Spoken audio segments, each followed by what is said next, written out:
O goberno do señor Feijóo tense empeñado en que Ourense sexa o forcón do cola do investimento sanitario galego. Levan 6 anos de goberno nos que apenas teñen dado pasos para que o plan director de infraestructuras do Chúo se vexa rematado e outro tanto pasa cos diferentes centros de saúde que estaban proxectados no Couto, no 21 e en Barbadás. Pedimos á Consellería de Sanidade e ao presidente señor Feijóo unha resposta clara e contundente de como pensa levar adiante as obras do plan director do Chúo.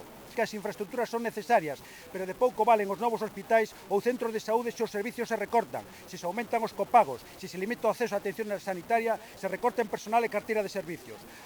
A la convocatoria se sumaron todas las fuerzas políticas presentes en el Parlamento Autonómico, excepto el Partido Popular, y a mayores también Compromiso por Galicia y los sindicatos.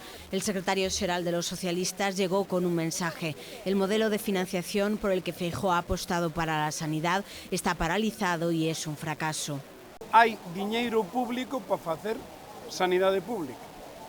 O goberno galego deixou sin executar 200 millóns de euros do ano pasado, que tiña capacidade de endebedamento hasta 1,5, porque prefire que sexa o capital privado quen se queda ca sanidade pública.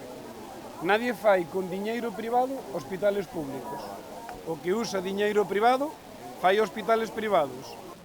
Para el BNG, la única opción para mantener una sanidad de calidad es que el sector público se comprometa a dotar ese servicio tanto del personal necesario como de infraestructuras, y en ese sentido iba su reclamación.